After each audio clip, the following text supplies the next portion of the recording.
Alors bonsoir à tous et bienvenue à cette autre édition des Trésors de Portneuf-Jacques-Cartier. Aujourd'hui, on débute à Saint-Basile, mais sur la route du Grand Rang qui, bien sûr, est entre Saint-Raymond et Pont-Rouge, une route très passante. Sauf présentement, on a une petite accalmie. Alors voilà, c'était bien sûr, on s'approche de l'hiver. On est vraiment au mois de novembre, mais on voulait vous présenter un petit peu notre panorama avant la neige. Donc peut-être que même quand vous allez écouter l'émission, il y a déjà de la neige au sol. On ne se le souhaite pas pour tout de suite. Alors on a quand même une émission fort chargée pour Trésors de Portneuf-Jacques-Cartier. On se dirige tout de suite par un petit montage de la municipalité de Deschambault-Grondines.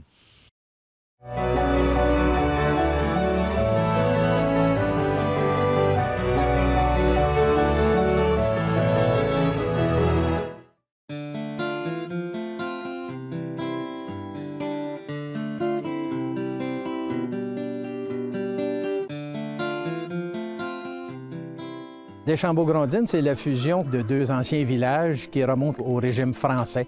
On possède un patrimoine bâti et culturel assez exceptionnel et aussi des paysages à couper le souffle. C'est vraiment un magnifique village qui a toutes sortes de belles choses à offrir. Nous sommes le seul village de relais entre Québec et Trois-Rivières. Deschambault-Grondines est en même d'offrir tous les services dont les visiteurs, les voyageurs, les passants, qu'ils soient à pied ou en véhicule. Les gens peuvent se sustenter, peuvent manger, il y a des gîtes. Nous avons aussi des commerces de proximité de grande qualité, fromagerie qui est connue à la grandeur du Québec maintenant avec des fromages qui ont été primés, une boulangerie, une brûlerie, une chocolaterie. Donc, il y a toutes sortes de choses vraiment intéressantes que les visiteurs apprécient grandement d'ailleurs et qu'on invite tout le monde à venir nous voir et visiter nos commerces, nos lieux publics, parce que nous avons aussi beaucoup de jardins publics. Alors, c'est vraiment une belle municipalité.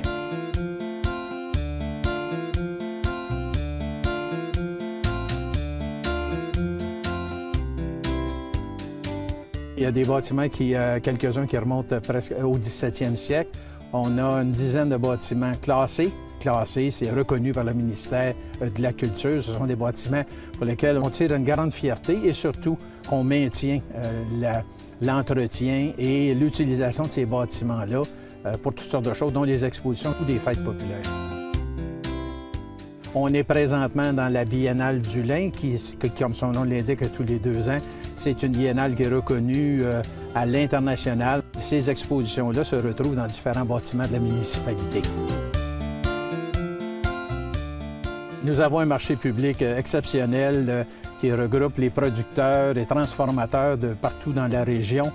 Beaucoup de biologiques, il y a beaucoup d'animation, il y a de la musique, c'est tous les samedis matins de l'été. Alors tous les visiteurs, les voyageurs, les résidents bien sûr et les gens des environs viennent acheter des produits frais et des produits locaux à tous les samedis. On est bien content de les voir d'ailleurs.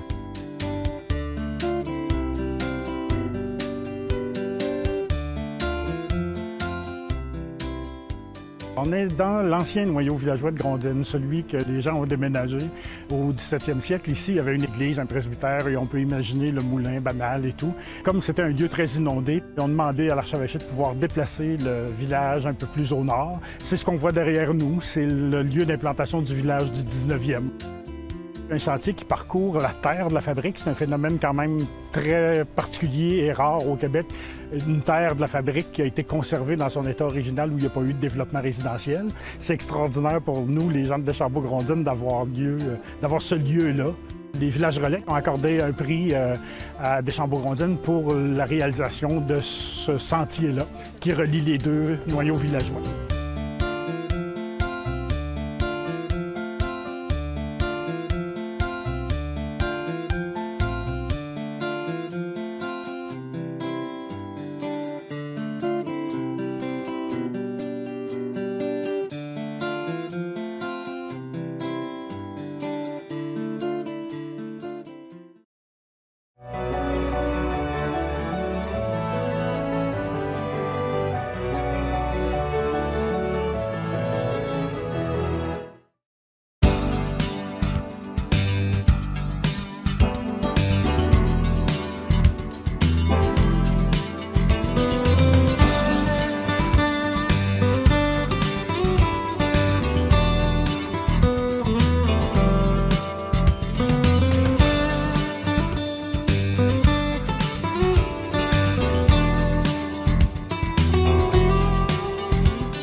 Puis, vous expliquez un peu aussi au niveau de l'accessibilité.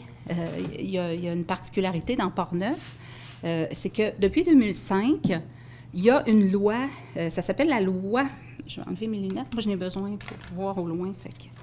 La loi assurant l'exercice des droits des personnes handicapées en vue de leur intégration scolaire, professionnelle et sociale. Ça date de 2005. Dans cette loi-là, il y avait une obligation qui était donnée aux villes de 15 000 habitants et plus de se doter d'un plan d'action pour augmenter la participation des personnes handicapées.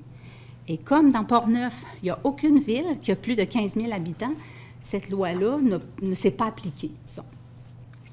Je ne sais pas s'il y en a qui en ont entendu parler ou quoi que ce soit, mais dans Portneuf, à ma connaissance, il n'y a pas de ville qui a de plan d'action en ce sens. Donc, la PHP s'est dit, ben, on peut peut-être faire quelque chose. Donc, mon prédécesseur avait rencontré quelques villes. Il avait commencé par les plus grosses, Saint-Raymond, Pont-Rouge, je crois qu'il avait fait. Puis, on déposait un document qui vient de l'Office des personnes handicapées du Québec. Ça s'appelait des suggestions d'action. Suggestions d'action en lien avec l'élaboration d'un premier plan d'action pour les municipalités. Donc, on déposait ça dans quelques villes, puis après un an, on faisait un suivi. Ça, je l'ai mis dans la pochette des gens qui représentent les médias. Les autres, si vous voulez le document, je l'ai en version électronique et en version papier. C'est 37 pages, c'est pour ça que je ne l'ai pas imprimé pour tout le monde. Mais il y a plein de suggestions intéressantes là-dedans. Et puis, je l'ai donné à M. Francard.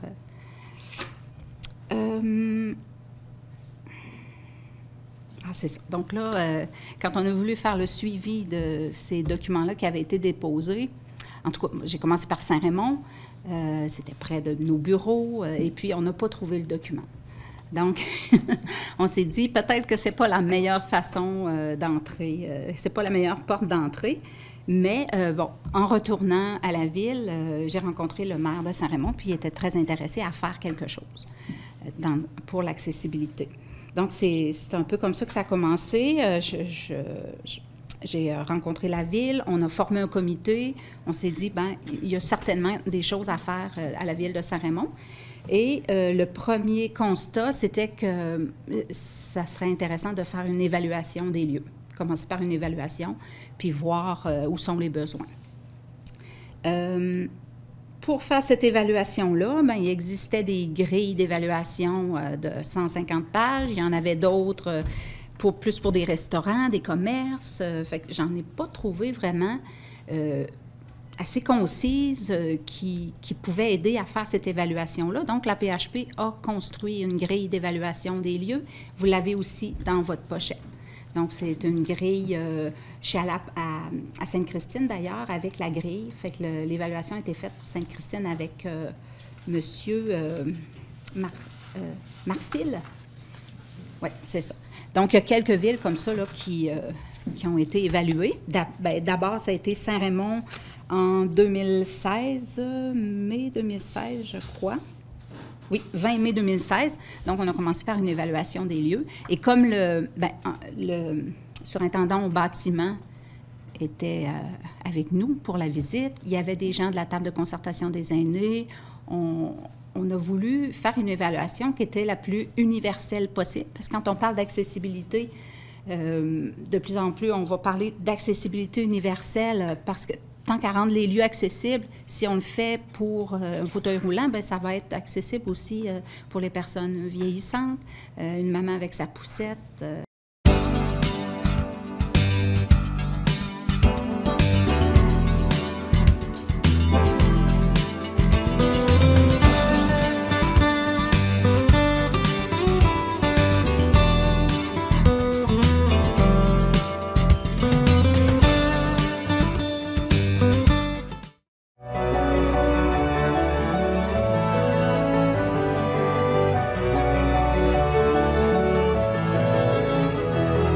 Bonsoir à tous et bienvenue à cette chronique de Trésor patrimonial. Pour cette semaine, je pense que vous avez un petit peu conclu de quoi on allait parler. On va vous parler du pont Tessier. C'est quand même unique comme ouvrage parce que non seulement, il y en a seulement deux encore debout au Québec, peut-être même au Canada, mais en plus, c'est le seul qui est encore praticable par les véhicules. Donc, c'est vraiment extraordinaire. Et ce qu'on va faire, on va se reporter dans une conférence qui avait lieu en 2006 où, justement, on venait juste de refaire le palier du pont, dans le fond, le plancher en bois. Et durant cette conférence de presse, on vous donne quelques brides de l'histoire de ce pont qui est vraiment unique au Québec, le pont Tessier. Ce pont a été érigé en 1889. Son concepteur était Gérard Maquet, de la compagnie Dominion Bridge, qui était située à la Chine. Il s'agit d'un pont qui utilise la poutre Schwedler, du nom de son inventeur allemand. La qualité de la structure à poutre triangulée Schwedler, introduite par Maquet, qui était alors directeur des ponts métalliques de la province, est d'être particulièrement solide et économique à réaliser. Il fut cependant peu populaire en raison de son aspect. Je vous dirais son aspect esthétique. Il existe deux ponts de ce type en Amérique du Nord. Ils sont tous deux situés au Québec. Un seul, cependant, sert toujours à la circulation automobile, et c'est celui de Saint-Raymond. L'autre est à Montmagny et ne sert qu'aux piétons. J'ai été aussi surpris d'apprendre qu'il ne reste également que deux ouvrages de type Schwedler en Allemagne. En 1989, à la clôture des appels d'offres pour la construction du pont, la soumission la plus basse retenue, celle de la Dominion Bridge, était au montant de 6 900 $. Lorsque le pont a été inauguré, le 15 octobre 1889, le premier ministre de l'époque était présent. Il s'agissait de M. Honoré Mercier, ainsi que du maire de Saint-Raymond de l'époque, qui était Joseph Linteau, et du député provincial de l'époque, M. Jules Tessier, qui évidemment, et en l'honneur duquel, évidemment, on a nommé le pont. Lorsque le pont Chalifour sur Saint-Jacques a été construit en 1955, on a eu le bonheur, je vous dirais, et la vision de conserver le pont Tessier, qui a été restauré en respectant son cachet d'origine une première fois en 1995. Cette structure d'acier revêt un caractère d'unicité qui en fait un monument à préserver et, j'oserais dire, à mettre en valeur. C'est un historique là, pour traverser cette rivière-là. Hein. Ouais. Ça s'est bâti dès le début, de chaque côté. Alors, il y a eu les bacs, il y a eu des divers ponts temporaires. C'est ça, il y a eu un pont en bois avant, En bois avant ici. Et il y en a eu un plus en amont aussi. qui ont vendu à l'Ancan. Ah, peut-être. Ouais. Parce... Ouais.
souhaitons que les citoyens s'approprient des lieux, qu'elles deviennent une salle culturelle incontournable durant la saison.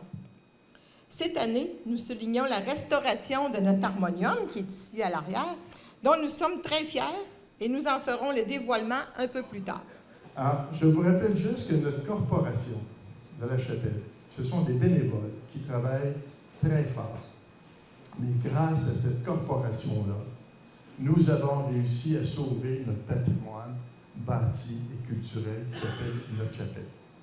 Je vous rappelle que c'était un lieu liturgique avant, qui a été désacramentalisé et qui est maintenant un lieu culturel. Et vous voyez sur les murs les œuvres d'un peintre cette année. L'an dernier, il y avait d'autres types d'œuvres et je pense que c'est un plus pour notre milieu et ça aide à faire connaître notre chapelle. Donc, vous êtes les bienvenus chez nous en tout temps durant l'été pour venir visiter soit les artistes, soit encore les photos historiques qui sont à l'arrière, qui durant l'année, vous pouvez les voir dans les corridors de l'hôtel de ville. C'est un projet, ceux qui ont fait du latin ici connaissent bien l'expression ars longa vita brevis, l'art est long, la vie est courte. Et quand on embarque dans la restauration d'un harmonium, ça prend tout son sens parce que c'est une œuvre de patience. J'ai mis plus de 150 heures sur le projet. Le projet aurait pu durer 350 heures, puis il y aurait eu encore du travail. Et le mandat, c'était de remettre l'instrument fonctionnel, c'était ça le but premier. Ensuite de ça, de procéder à une restauration de l'esthétique du meuble, ce qui a été fait également. Donc, le projet a commencé, en fait, quand je suis venu ici pour collaborer avec M. Claude Lépine, qui a restauré l'hôtel. Donc, j'ai pu discuter avec l'ancienne présidente, Mme Sanson, oui, de l'harmonium, parce que je m'intéresse, je joue de la musique depuis que je suis tout petit, je m'intéresse à la restauration des pianos, des harmoniums, des instruments de clavier en général depuis que j'ai environ 13 ans. Donc, il y a 12 ans, je faisais mon premier harmonium. C'est pas mon dernier, j'espère. Donc, le projet a commencé quand je suis venu faire l'expertise de l'instrument ici dans la chapelle. Malheureusement, quand on vient pour inspecter un instrument, on ne peut pas le démonter au complet, il faudrait y passer la journée. Donc, j'ai inspecté du mieux que j'ai pu et une fois que l'instrument a été transféré au centre de conservation, j'ai pu tout démonter, en fait, tout sortir l'instrument de son meuble, traiter le meuble, consolider, les bases étaient cassées, les plaquages se décollaient, il y avait beaucoup de pièces cassées. Le lutrin est en morceaux aussi, ça c'est pour la partie meuble. Et je tiens à souligner qu'une connaissance à moi qui habite en Ontario a offert au projet de la chapelle de l'harmonium, a offert les supports à lampe qui sont de chaque côté de l'harmonium. C'est des supports à lampe qui proviennent d'un instrument, je devrais peut-être me tasser. Ça provient d'un instrument du même fabricant, du même modèle, de la même époque. C'est vraiment le type de support à lampe qu'il y avait à l'origine sur l'instrument. L'instrument, à travers le temps, a vécu différentes vies. On peut penser qu'il était dans le salon d'une famille au départ, avant que celle-ci le donne à la chapelle anglicane ensuite. Il a été modifié, il a été raccourci parce qu'il y avait la forme d'un piano droit à l'origine. J'ai pu voir ça en trouvant les pages du catalogue du fabricant William Doherty. Et je voulais juste corriger l'information, l'instrument date de 1909. J'ai vu à l'intérieur, à plusieurs endroits, la date écrite à la main, 28 avril 1909, à différents endroits, sous le clavier, sur les pompes. Donc, il a 108 ans cette année. Il a eu 108 ans en avril. Donc, ensuite de ça, la grosse partie du travail, c'est de refaire les pompes. Parce qu'un harmonium, c'est comme un gros aspirateur. Ça fonctionne avec l'air. Quand on pédale, on fait du vent.